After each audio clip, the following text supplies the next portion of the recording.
Well, and we are live, and looks like we missing our fearless leader there, Papa. Also, Yeah. well, I guess we'll just have a little bit of fun. I actually give me 2 seconds. I need to go over to Kick and ban someone. Awesome. Well, welcome everybody to another episode of. While we wait for El Jefe to get back, we'll start introductions. I, of course, am the Pleat Father, Kilt Man, joined again, finally, by Papa Oso Will himself. Yep, I am back. It's been about a month now, I think. Been away. I've been involved in shows and stuff. So, but I am back now. My show's over, and I can get back into the groove of things. So, it's good to be back. Of course, you go away for a little while and everything goes to the weeds. I got sick at one point. I'm still recovering too. But it's been bad. Like I've had this chest thing that won't clear up, and it sucks. That's the worst. Yeah, I had the flu a couple weeks ago. It was really bad. It was ugly. Yeah, I ever want again. It'll start with coughing fits every so often, and it's mostly drainage, and allergies. I think drainage is the worst part of the sickness. Oh yeah, and look who's back! Look who's back! Yay! Now we don't have to vamp anymore. It's fine. I appreciate you boys. I was just like, if there were things that need to get taken care of, and now things have been taken care of. So let's get on with the show proper. But hello, everyone. Welcome to another episode of NXT Losos, the sexiest NXT review show out here on the interwebs. Of course, we got the full crew back together finally after it seems like forever, but realistically, it's only been a couple of weeks, to be completely honest with y'all. But yeah, and what a way... And what a time to bring everyone back together, because it's like, hey, look at this, Gold Rush week 2, and oh snaps, what do you mean the go home show for Deadline is next week? Oops. We only got 2 matches for Deadline, so next week is going to tell us what we're getting for the rest of the show too. So it should be interesting. Oh, it's going to be very interesting. I'm waiting to see if they send me my confirmation email tomorrow or on Friday. To see if you get to go to the go home at the Performance Center. I'm not missing this time, because the last 2 times I missed because of this whole chest thing, which kind of upset me, because if you miss one, sometimes they may send you the next one, but if you miss like 2 in a row, they kind of skip a week. And then when Gold Rush happened, I'm like, okay, well, obviously I'm not getting an email this week. And then I'm walking around work, I'm looking at my phone, checking notifications, and all of a sudden I see the, hey, do you want to go? Register to attend. I'm like, oh, hell yes. So, here's to hoping. Here's to hoping. But yeah, of course, like I said, my name is Mikey, El Jefe of BC WrestlePod. And of course, the full crew is with me. So, of course, Kilt, the Pleat Father, and Papa Oso Will is in the building. So, before we get too deep into Gold Rush, because, Gold Rush Week 2 also has implications for those of us that review a certain show on Fridays. But before we get into all of that, just the quick announcements. If you are new here and you like what you see, then you could definitely subscribe to our YouTube or follow us on Twitch or Kick. If you're looking for something a little bit more self-contained where you can still interact with us, but on a smaller scale, you can pick your favorite social media site of your choice and follow us at BC WrestlePod, where you get to see our report cards and our previews for the weeks of television, as well as some other stuff. And then, of course, we have some merchandise, bcwrestlepodshop.fourthwall.com. And if you are inclined to do so, our little friendo, the coffee bot, will be popping in throughout this review if you want to donate to keeping the metaphorical lights on here. And that's probably going to help, because 2026, we gonna see some fun stuff, which I'm gonna fill in these boys after we're done. So I'm excited to talk to them about that. But with that out of the way, let us get into Gold Rush Week 2 again. So these are pre-taped because they did both nights of taping for Gold Rush last week. So we still find ourselves at Madison Square Garden. And for those of you who are new to NXT and want to know what the premise of Gold Rush is, minus our main event, Gold Rush is where NXT puts a bunch of championships on the line. So every match is a championship match or has some stakes to it. And that is exactly what we got here, because we got 4 championships on the line, and then the final spot for the men's Iron Survivor Challenge was at stake in the main event. But let's get into what kicked off the show for us. So again, we're going to... Tonight's episode saw both Evolve championships on the line. We crowned a new Speed champion, and we also have our TNA Knockouts title match as well. But we kicked things off Gold Rush Week 2 back in the good old Madison Square Garden Theater, and we kicked things off with our first match, which was for the men's WWE EVOLVE Championship. So again, EVOLVE is like the independent program where independent wrestlers can have in WWE ID. They are at Evolve for a little bit, and then if WWE and NXT likes what they see, then they can bring them up and sign them to NXT. So, of course, we have our challenger in the form of Super Sean Legacy.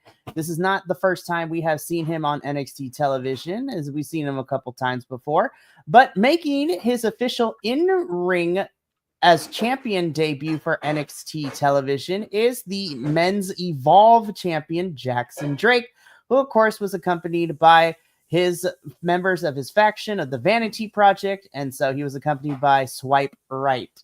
As the only person here on BC WrestlePod who watches Evolve on Wednesday nights, it's free on Tubi, I was very looking forward to this match because I think Jackson Drake is really fun, and so is Super Sean Legacy. And I thought this was a really fun opener. I enjoyed it. Of course, we got some shenanigans from Swipe Right throughout the match, trying to distract Legacy, but, you know, he didn't necessarily fall for it. But unfortunately, once we got to the second half of the match, Jackson Drake kicked it into gear and ended up retaining the men's Evolve Championship. Kilt, I'm going to come to you first. What did you think of our men's Evolve Championship opening week 2 of Gold Rush? I don't like either of these guys. At least their characters.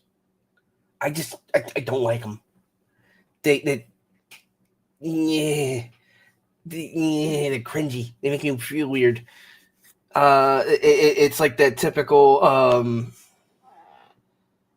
don't know how to like. Well, one is more like the popular jock guy, and then one's the. He's trying too hard to be the Miz early on. And I'm like, no, thanks. I don't like either of these. It was a very boring match. I actually forgot I was watching it at one point. I don't really see, like, because the last time I saw what's his face defend his title, I think either I was in-house for the show. You were at Succession, yeah. And it just it didn't really it's back-to-back defenses, and it's like, okay, cool, you won both times. Excuse me. Honestly, I don't see. There was no draw for me here. It was such a the match was like not really all that interesting. It was a 3-on-1 basically, which we see again later in the evening. It's just I wasn't as invested in it as most people would be. Probably because Evolve doesn't have as much presence in from what I've noticed. So that's probably one of the reasons why I wasn't really attracted to this, is because I don't really care. Well, not to care. I was just say I don't get to see it enough to keep me interested. So this was kind of boring for me. All right, fair enough. I throw the same question to you, Papa Oso. What did you think of the men's Evolve Championship match? Well, I think I'm going to be everyone's least favorite person tonight because, I've been away for a while because I've been doing work stuff. And it's like you leave on vacation, living in the suburbs, come back and find that you're in a trailer park. Which is exactly what this all felt like. I was like, oh, what is this trash? Literally. I was like, I have no investment in any of these guys. I didn't enjoy this match. I mean, I didn't hate it, but I wasn't like into it. One, I don't know either of these guys, like know them. And which, is sometimes a positive, sometimes a negative, depending. But so I went into it thinking, okay, I don't know these guys. Let's see what they got. No, I'm going to have to go with Kilt on this one. I was kind of bored. I was kind of like, okay. I love the concept of Gold Rush, the whole idea of titles on the line, but I didn't. I don't know. Neither of these characters. Now the performers are, they do their thing, but neither of these characters pulled me in. Like, sometimes I go, ooh, this character pulls me in, and I go, yeah, I'm on your. But this time I was just like, honestly, I sped through this match. Like I watched the first couple, first minute or two of it, and I was like, oh no, I can't do this. So I put it on double speed and just watched it go. And yeah. Wasn't that great?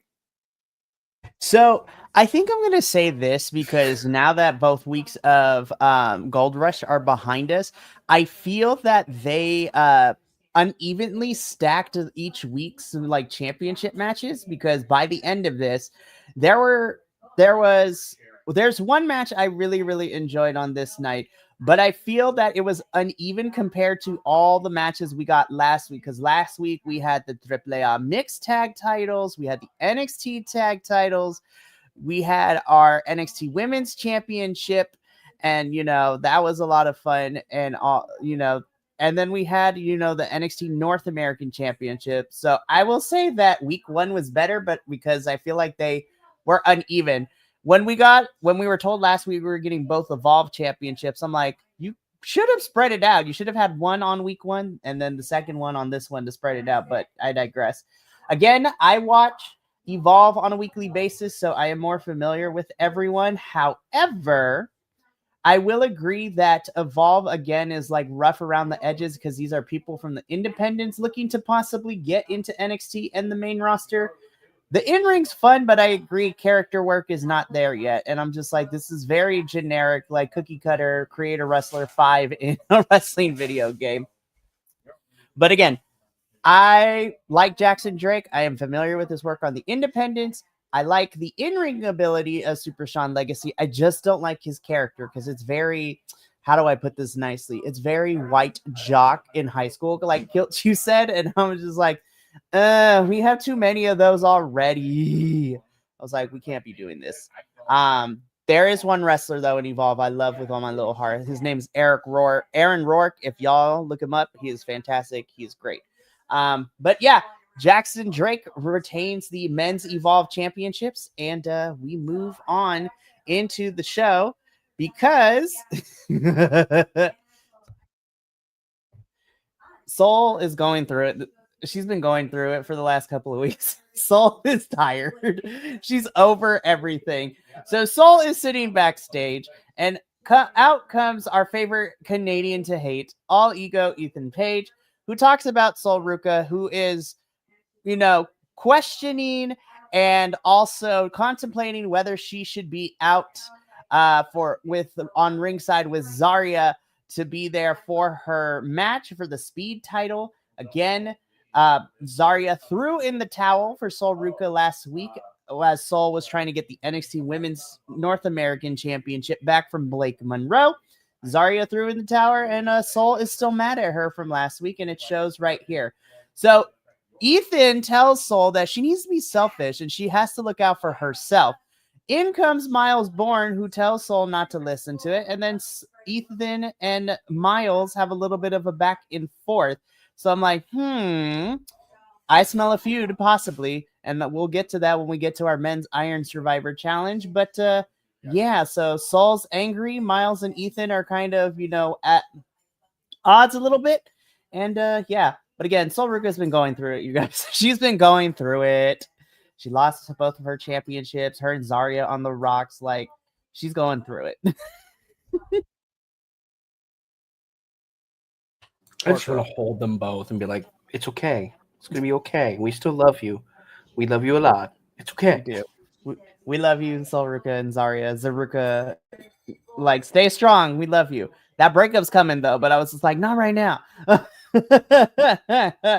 But let's keep going in the show. So after this little backstage segment, we get into our next championship match. This is for the vacant WWE Speed Championship. So again, Sol Ruka was the champion, but then vacated it due to injury, which apparently she's not really injured. So I don't know why we had to vacate both titles, but you know what? That's whatever. I don't make the booking decisions. And so we've had a whole tournament the last 2 weeks to get them here. And so now we get Zarya versus Fallon Henley under speed rules. There is a 5-minute time limit. I'm going to be quite honest. I love Fallon. I love Zarya, but guys, this was really sloppy. I was so, it hurt me to watch because I love these two, but this was really sloppy. There were some miscues. I was just like, there was not a lot of urgency. And I'm going to say this because it happened during the Women's Evolve Championship match.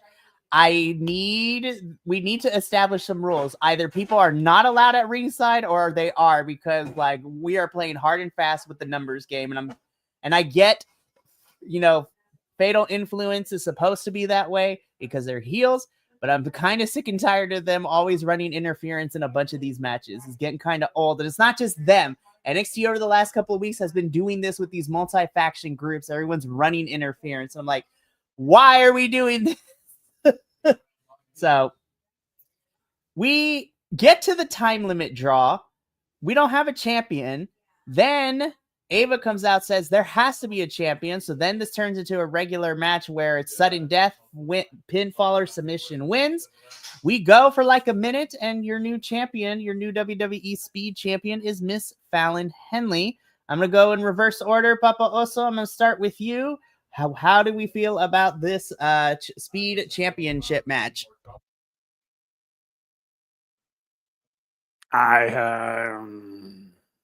You could say it. This was rough. So I love both of them. I hated this match. I hated the whole thing, the concept of it, the whole everything.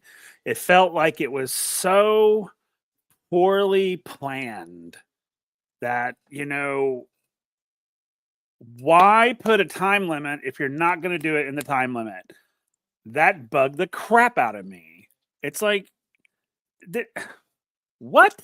So you put a time limit, they run out of time, and you're thinking, oh, that sucks. All right, let's move on to the next. And then they come out and go, oh, no, we have to have. Then why did you do a time thing? I was so like, I felt like they were treating me like I was an idiot. And I'm just like, I was so mad. And it's not fair for these two women because I love both of them. And I think they should have just let them have a normal match and just let them fight it out. Or or somebody needed to be champion at the end of the time. I thought it was a cheap trick, and it just pissed me off. It just pissed me off. And I was just like, yeah. Ugh. Some strong feelings at the gate from Papa Oso, but honestly, this was my least favorite match for those reasons, plus just how sloppy it was. And I was just like, what? Anyways, Kilt, I'm coming to you next. We love Zarya, Fallon Henley. We've been me and Papa have been here doing all this.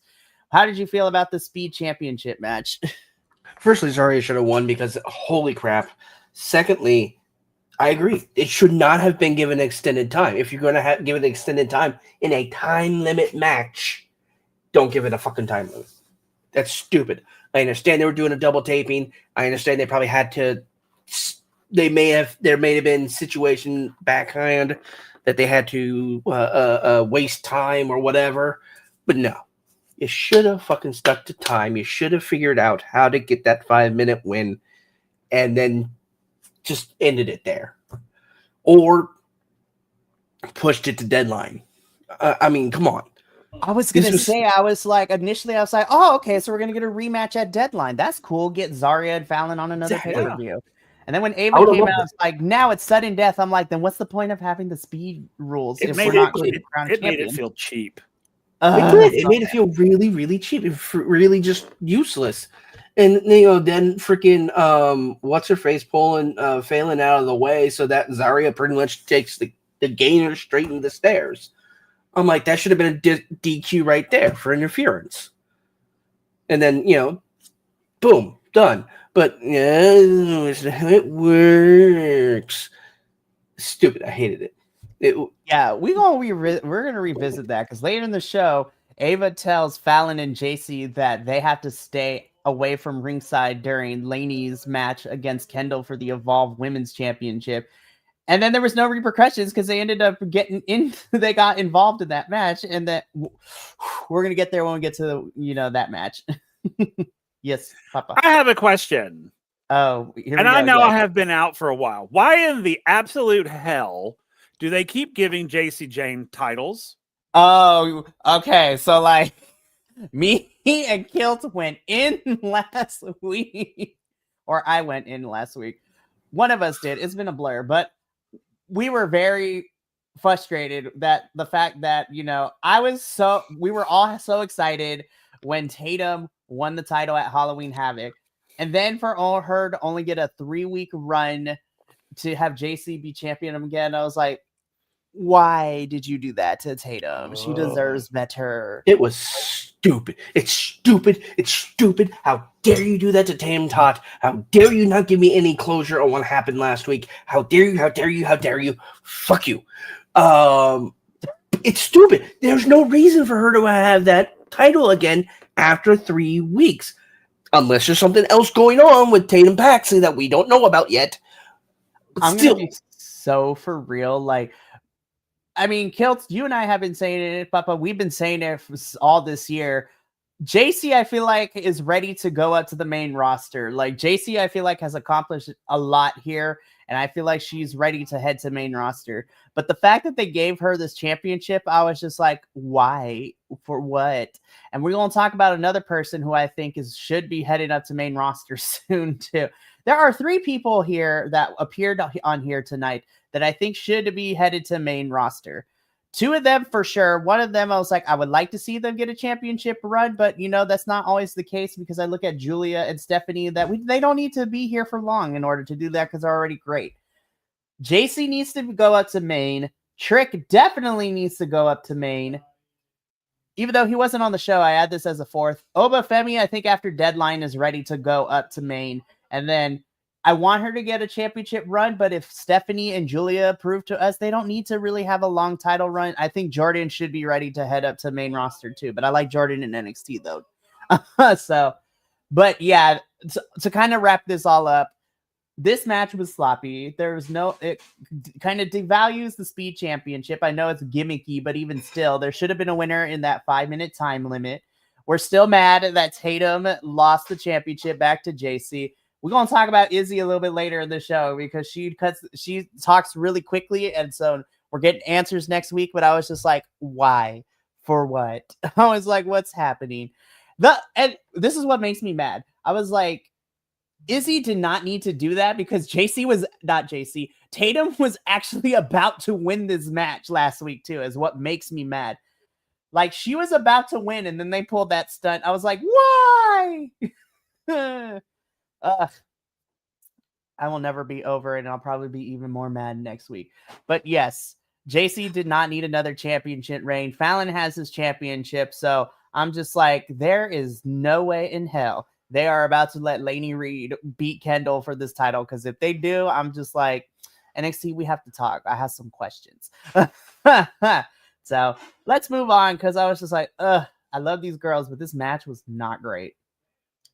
So we get a pre-tape promo from our current main roster Intercontinental Champion and retiring in about 3 weeks, John Cena, as he is here in the pre-tapes to announce our men and women's participants in the Deadline Iron Survivor Challenge match. And so we start things off with the men, and I'm not gonna lie. I was like, okay, so we're not getting qualifying matches this year because the pay-per-view is literally next week. But I'm like, I'm wondering who we gonna put in this match. And then when John Cena went through the list of 5, I was just like, okay, Cena and NXT, I'm kind of here for this men's field.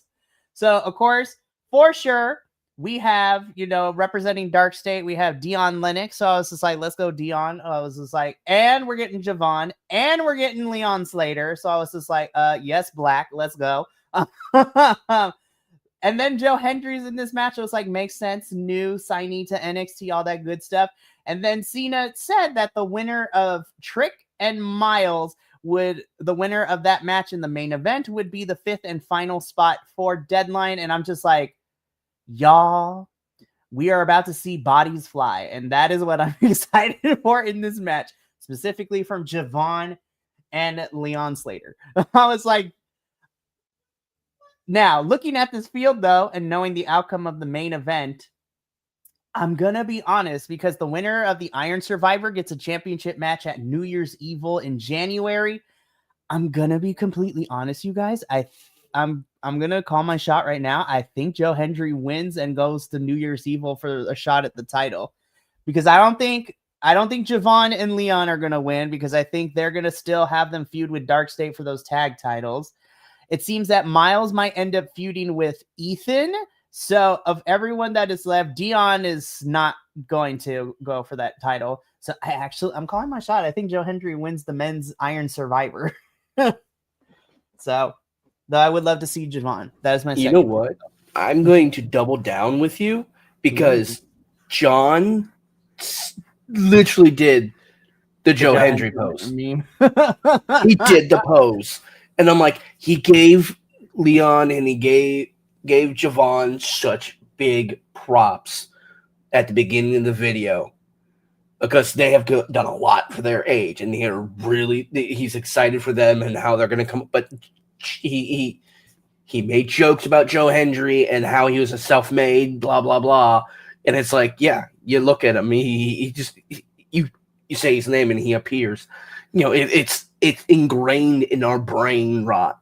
It is. I'm going to go with you on this one. I think Joe does take it all, only because I don't want to see Dark State win. And as much as I like Miles Bourne, I think you are right. Him and Ethan Page should have a good feud now that he has whooped that Trick and put him in the back. Yeah. Spoiler alert.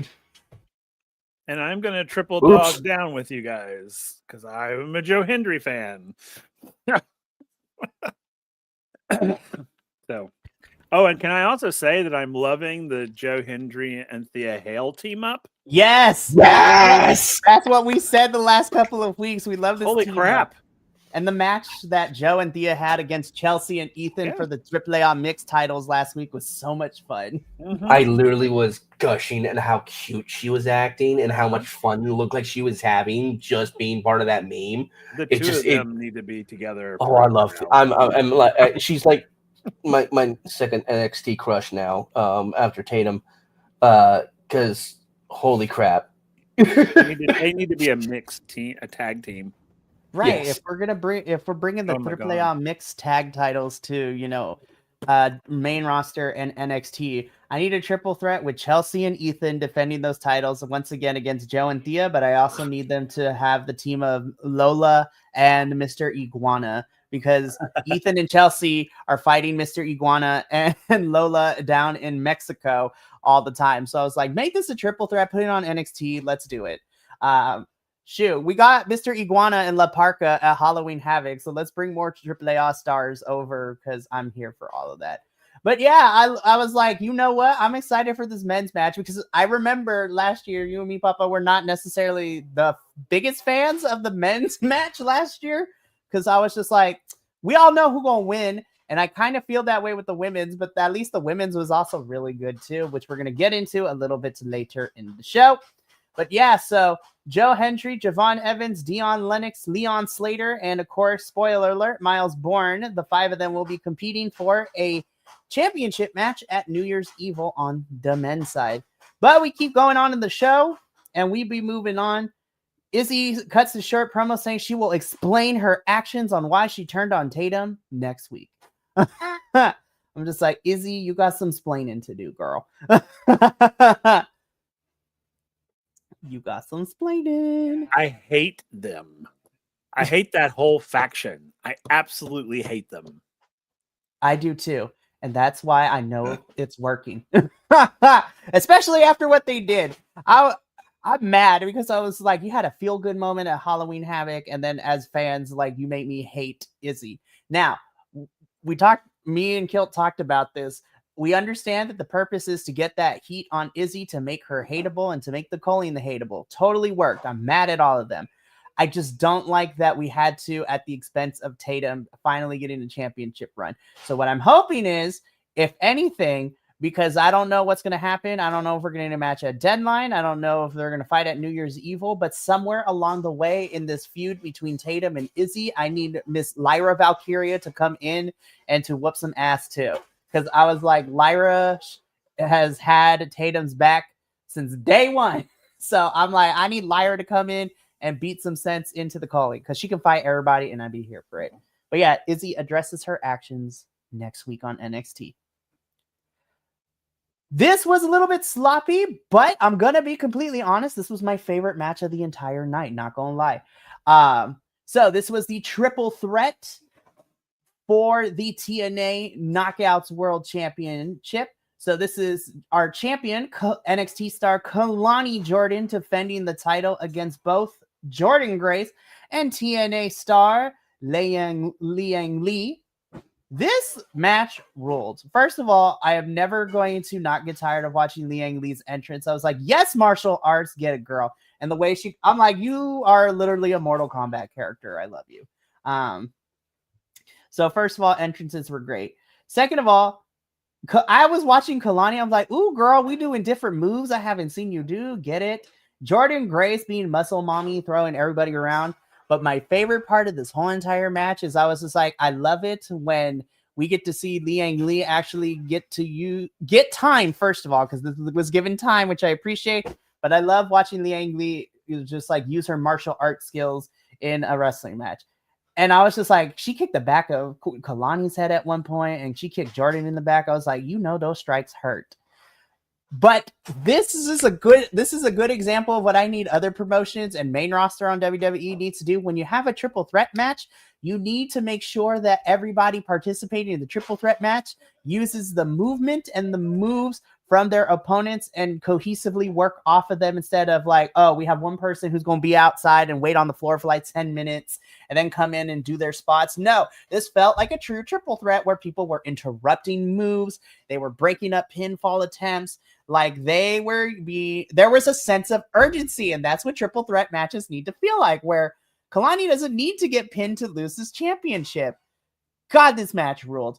And my heart, I cried a little bit because by the end of this match, again, Spanish flies, muscle busters, martial art kick strikes. By the end of this match, your winner and new TNA Knockouts World Champion, Miss Liang Li. And I'm going to send y'all the video in our group chat really in a little moment because I watched the video of her talking about it right after her win and I cried. And I'm just like, TNA, give this woman a run and book her right.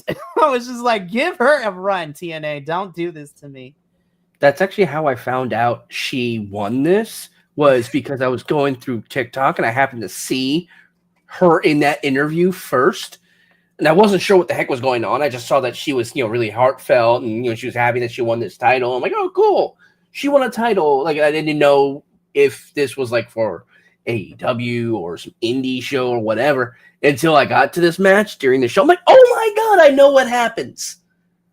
That's cool. And I think this was a really good way to end this match.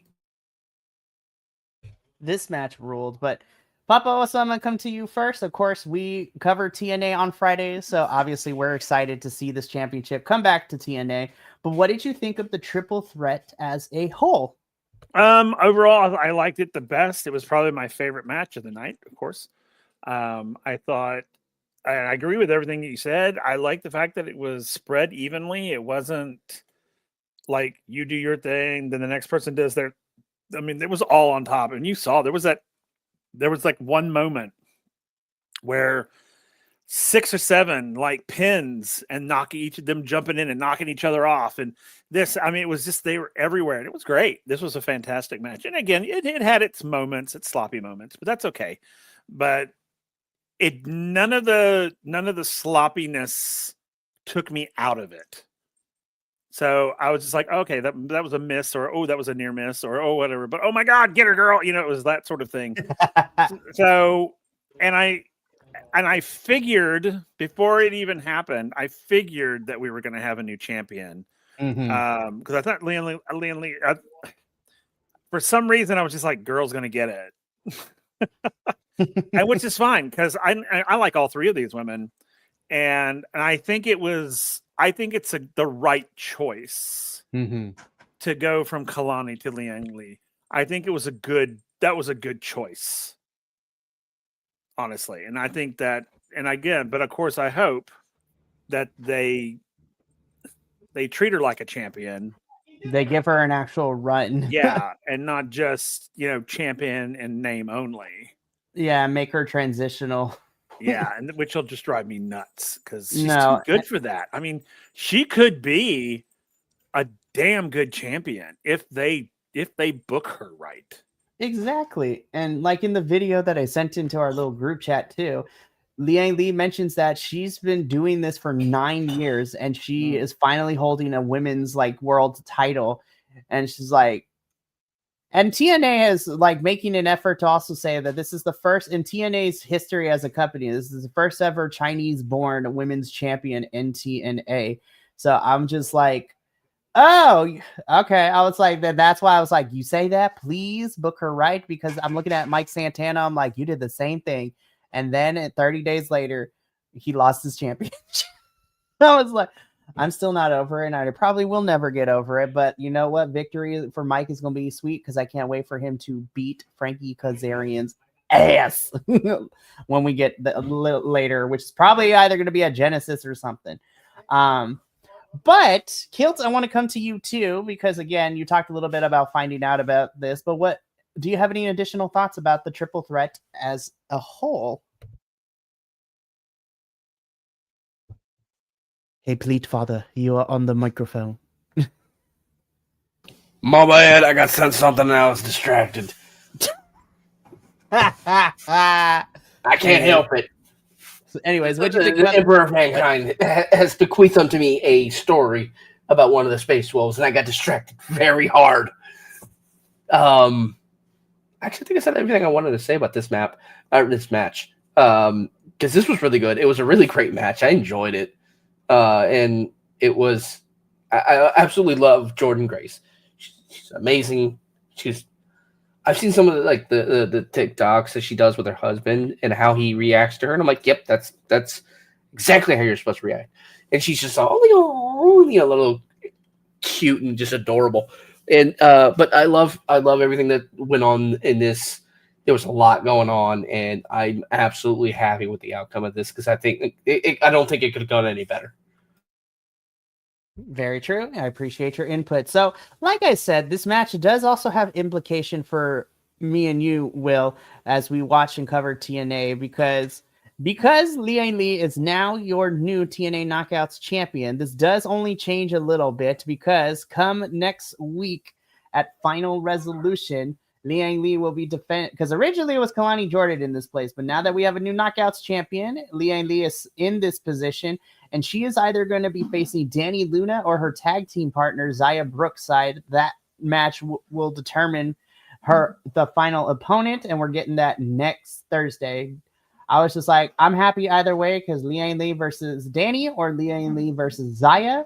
I am here for it because, again, these two haven't really gotten a shot to be around the world title scene for the Knockouts division. And so this match is refreshing. Not to say Kalani wasn't refreshing, but I was just like, I'm glad that it is like the actual Knockouts division who are having this match. So I'm okay with either result if it's Dani or Zaya, because it's going to be a good match, and I'm excited for it. It's going to be fun. Moving on, though, we get a sit-down interview with Ricky Saints. And he actually talks about, there is some flaws here, which I was just like, I like that, because Ricky so far has been presented of being this charismatic person. Nothing can he's acting like Teflon, that nothing's going to stick to him. But, you know, he talks about it. It's just like, you know what? I'm going to be honest. Like, looking back at everything, I did get lucky when I beat Obafemi for the title.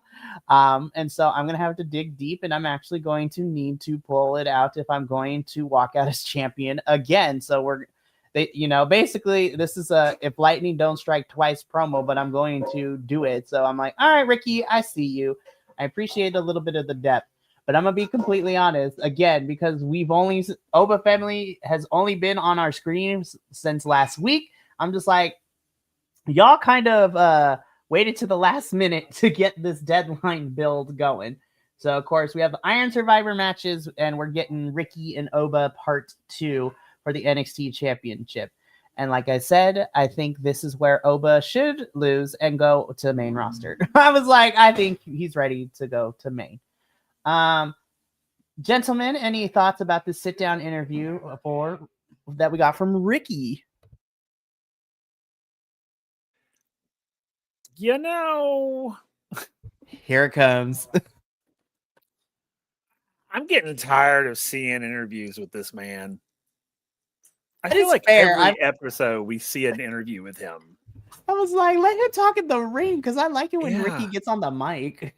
And my big thing is if you have to say things out loud, it's probably either not true or, you know, I'm just like, dude, I get it. You know what? Guess what? We're all flawed. I don't need to hear about it every fucking episode. It's like superhero movies wanting to do origin stories every damn movie they make. It's the same thing. It's like, I get it. I get it, dude. I do. I get it. I don't need to know it every damn episode. Yeah, we get it. You got bit by a radioactive spider, and now you have wrong superhero. Yeah, that's okay. It's That's literally like, I don't need to know. I don't care. I don't care. I'm sorry. And if it's going to make me seem insensitive, unfeeling, whatever, I just don't care. How dare you? No, I'm just kidding. No, I'm you're like- absolutely. Here's the thing, right? Because we've been talking about this pretty much up in different points of this year covering NXT, right? The in-ring for Ricky is a lot of fun, and the character is there. However, the booking and how we're handling storylines is very interesting and questionable at a lot of points. So I'm like, this is not good character motivation. I appreciate that we got to see this, but I would rather have Ricky talk in front of the crowd with a microphone and say all this than sit down, because then it feels more real. And I was just like, that would have been great. Have him cut a promo. Like last week, I enjoyed him and Oba's back and forth on the microphone against each other, but that's because the crowd was there. But both of them got their points over, and I was just like, I mean, technically, Oba is the heel in this, but I'm like, I'm kind of enjoying both of them, and I like both of them. But I'm tired of these sit-down interviews.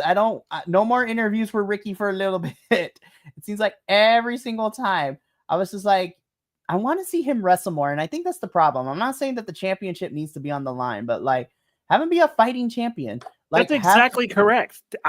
Shut up and fight. I was like, I know you can fight, Ricky. You and Trick had that, even though it was crazy to watch, y'all had that last man standing match, and it was tamed, but it was fun. Y'all threw each other through the barricades, tables were broken, we were in the crowd, like, fight. That's what I need to see from Ricky. Yeah. And I mean, it's like, oh, you've got this title, but yet we're not seeing you do any fighting. I mean, like I said, it doesn't have to be for the title, but we need to see you do some shit, man. Stop boo-hooing behind a camera and get in the ring. And, you know, work out your traumas in the ring, man. NXT let Ricky fight. Honestly, let this man fight, because he's a fun wrestler. And hashtag let Ricky fight. Hashtag let Ricky fight. So we're gonna move on from the sit down interview, and I'm just like, okay, we're gonna move on. I love you, Ricky, but no more interviews for you. It's okay, we'll get one next week. We probably will. I'm like, no. Anyway, so we get into our final championship match of the night, but it is not our final match of week 2 of Gold Rush. Our final championship match of the night is for the Women's Evolve Championship match. Of course, the challenger is Lainey Reed taking on our champion, Miss Kendall Gray. And I love Kendall. I love that her and Ren are kind of like this quasi pair. I love them together. They are fantastic. So I really enjoyed this match up until the halfway point. And the reason I say that is because when it was just Lainey and Kendall throwing down, I was like, yes, I love this.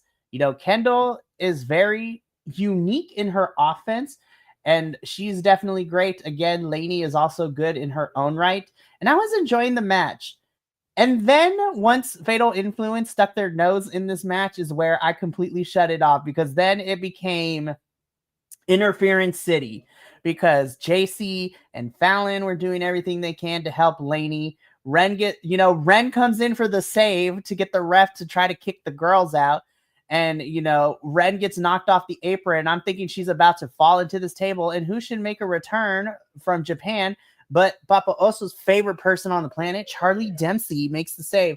I was like, Charles, we need to talk. But thank God you were there, because the way that Ren was falling into that table, and even Charlie fell down with her when he caught her because of the angle she was going down. I was like, ooh, that could have ended really badly. Her head almost hit the back of that table.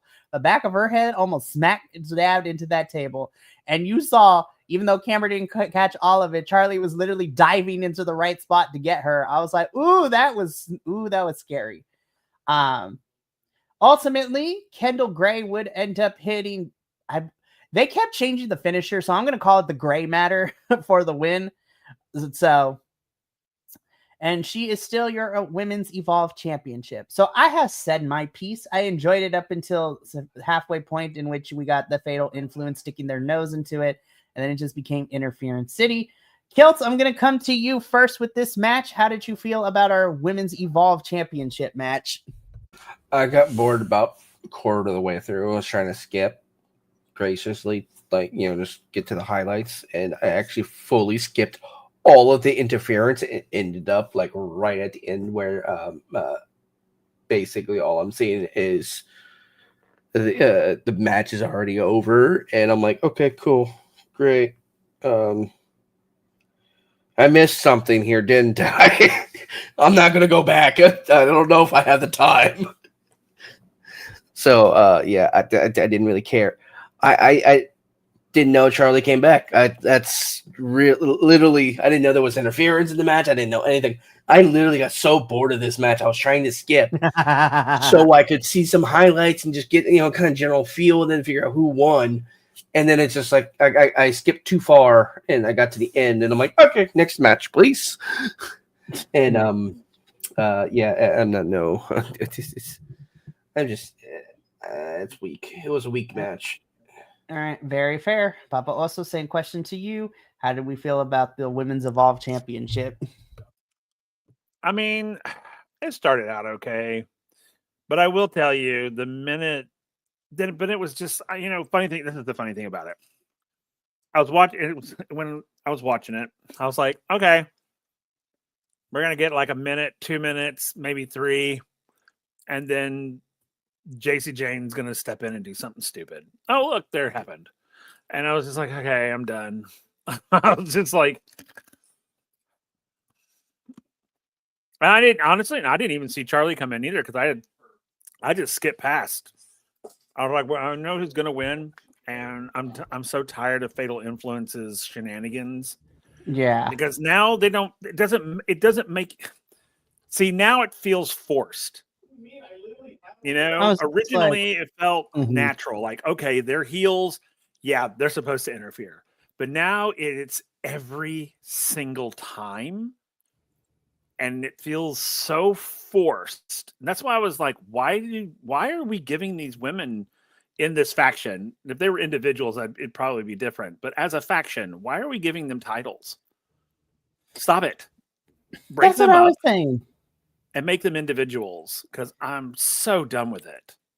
I feel bad for Lainey, because Lainey is a good wrestler, but they literally put her in this group because Jasmine Nix decided not to re-sign with NXT, because she's like, I'm not getting paid enough. It's not sustainable. So I got to do other things. So I was like, good for you, girl. But at the same time, I was like, poor Lainey is only here because, she is taking Jasmine's spot, which of course, Lainey is in here and she cost Lola the match at No Mercy. And I was just like, what is happening here? And now, again, Lainey is now in the Jasmine Nix. It's like her and Fallon have championships.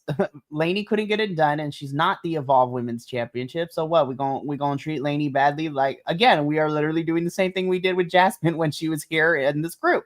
So I'm just like, I need them to space it out. I need all the heels to not be running interference. As much as we crap on Dark State, the crazy thing is that Dark State doesn't even interfere in these matches like towards the beginning when they debuted as a faction. Like, they do it sometimes, but it's not to the point where they're actually interfering gets annoying. Fatal Influence right now is on that level. I was like, just go away. Stop interfering. I was like, I know you are heels, but like, we literally got that all this year leading into it. Like Jordan's match against JC at Evolution. Like, that has been the same story all year for Fatal Influence. And I think we're going to get Izzy and Tatum for a little bit, but then I'm telling you, I need Lyra and Tatum. And you know what? Pull over Bailey, who is with Lyra on main roster right now. Those three need to take out Fatal Influence. We don't even need the titles to be exchanged, but I need Lyra, Tatum, and Bailey to take out Fatal Influence because they are getting annoying. And I'm gonna be for real. Outside of Jordan, I don't see any other woman on this roster who is, I think, a good choice to be the one to take down Fatal Influence. Because I'm like, JC's ready for main roster, so I'm not expecting this title run for JC to be long like her first one was this year.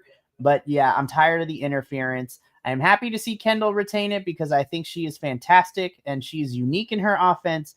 But there was a moment I was worried that Kendall, who's only had this title for a month, was about to lose it to Lainey just so all the Fatal Influence girls can have championships. I'm like, no. So anyways, we said our piece on this, so we move on. Because John Cena comes back on our screens in a pre-tape, and then he announces the women's Iron Survivor participants, and this is just a solid 5. There is no, like, we're going to have a match to determine the final spot. Nope, we get all 5 participants announced. And so, in this matchup, of course, is Sol Ruka, Kalani Jordan, Jordan Grace, Lola Vice, and the Evolve Women's Champion, Kendall Gray, which I was very interested to see her in the spot, not gonna lie. And to be perfectly honest, I don't know what's going on, but I was just like very interested because I was like, okay, when we were going through the names, I'm like, okay, Soul makes a lot of sense because she showed up and she showed out last year, so that was fun. Kalani, yes, because she's also good in this match. Jordan's about to wreck house. We need a powerhouse. Lola is amazing too. I'm gonna be honest, I'm excited to see Kendall, but I was like, I thought we would have I'm gonna be for real. I was like, ooh, because initially last week when we got the announcement that we were gonna get our participants announced this week, I was like, oh, okay. So I'm like playing around. I was like, you know what? I could see Jada Parker in this match too. And then no Jada. I was like, very interesting. But yeah, unlike the men's where I can make a case for everyone, I'm gonna be completely honest. This one's a little bit easier for me to pick. I think Sol Ruka is the one walking away with this one finally, because last year, Papa, remember, she and Julia were tied, and Julia eked out one more in like the last 2 seconds and beat Sol to become the women's Iron Survivor. I think this match is Sol's to win. And I'm gonna be for real, if we don't have Tatum and Lyra team up to take down Fatal Influence, I think Sol's the one to take the title off of JC, and I'm also here for that too. But then which will allow Zarya and her to feud, which will also be great because I'm excited for that feud as well. So yeah, I'm calling my shot right now. I think Sol's going to win this one, but I am excited to see this match. Very interesting to see all these women are baby faces to a certain extent. So I'm like, minus Kalani, because she's a little bit more heelish, but I feel like she's still not like super heel. But I'm excited. I'm excited for this one. We're going to get flips. Sol Ruka and Kalani are going to be the Javon and Leon equivalents for the women's matches. These girls are going to fly and jump off things. Jordan is about to power bomb everybody. Lola is about to kick people in the face, and Kendall is going to be Kendall, and I'm excited to see her in it. So, yeah. So, moving on, we get into our main event, which I was just like, we could have waited. I'm gonna be for real. We could have waited until next week's NXT to have this match. I was like, why are we having this at Gold Rush? This made no sense. I was like, Gold Rush is where championships are on the line. I get that the final spot for the men's Iron Survivor was here. But I'm gonna be for real, you guys. Am I happy that Miles won? Yes, because that keeps Trick out of the Iron Survivor. He don't need to be in it. But I was just like, this was a really short match, and it was just like before I blinked and it was over. I'm like, oh, okay. And again, I claim that I was like, we could have just had this next week on the Go Home show, to be completely honest. Like, I feel like we did not need this match on Gold Rush. But the match was fine. I mean, it's Trick and Miles. This is not a championship match, so it's just like, I mean, the final spot in the men's Iron Survivor was on the line, but I was like, we could have waited till next week. Miles Bourne ends up winning. Happy for him. So he fills out the final spot. I don't really have much to talk about this match. It felt like a standard Tuesday NXT match, but it felt out of place for it being on Gold Rush, if that makes any sense. Cool. Awesome. We can move on with our lives.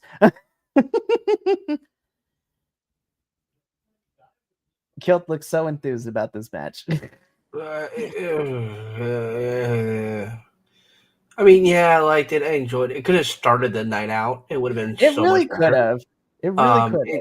It could have waited, as you said, till next Tuesday. Week even. Like, this is supposed to be a rush for championship titles. It's not supposed to be fucking build up for something else. Honestly, it's how I see it. The only thing I really liked is what happened after. Well, let's get into that, shall we? Because afterwards, Darkstate tries to come up and run up on Miles, and then the rest of our participants in the men's Iron Survivors come into the ring to even the odds to help Miles. And I'm like, there's a match right there for NXT next week. It's going to be Javon, Joe, Miles, and Leon versus Darkstate, and I'm kind of here for it, not gonna lie. But this shot goes hard. I was like, this picture goes hard, and I'm just like, these are minus Leon, because he's in TNA, but they're probably going to be bringing him over and having him work double duty. But I was like, this is like your going into 2026. These are the baby faces I think NXT are going to start, doing more with. Especially, I'm looking at you, Javon. I'm ready for you to get a championship in 2026. Yes, Javon, please get a championship. And I was like, I'm ready for him to be a champion. I don't care if it's the North American or the NXT. I am ready for Javon to be champion in 2026. But yeah, this picture goes hard, and I'm excited. I'm thoroughly excited. Good job, NXT, for making the men's participants make me care. I care about both matches this year, so I'm excited. This is going to be a fun one. But yeah, that is going to be it for NXT Losos. Again, I enjoyed week 1 of Gold Rush a little bit better, but I think that's because of all the matches that we had. So next year when we do Gold Rush, please NXT even out the matches that we have for each week. And let's not do interference cities and lots of matches too, please. Because we got it with the Speed and the women's Evolve. And then we got a little bit of it for the men's Evolve with Swipe Right running interference for Jackson Drake. But that's going to be it for us here at NXT Losos. We got 2 more things coming up this week. Later on tonight, the CMLL crew will be here. We go from complaining about NXT to talking about how great Mexican Lucha Libre is. And I'm excited because we're going to have fun talking about that tonight at 8 p.m. Pacific. And then on Saturday at 4 p.m. Pacific, Kilt and a couple other friendos will be doing a live watch along for Survivor Series, as I will be live and in person doing the boots to the ground part. And yeah, so it's gonna be a fun time. So thank you so much for tuning in. I will be back along with Papa Oso and Adolfo in a matter of like an hour or so. But from all of us here at BC WrestlePod, remember, take care of yourself, love one another, stay Bi-Conic, and more importantly than anything, you always deserve to finish your story. We will see you later for CMLL, but until then, sayonara, adios, and until next time, peace.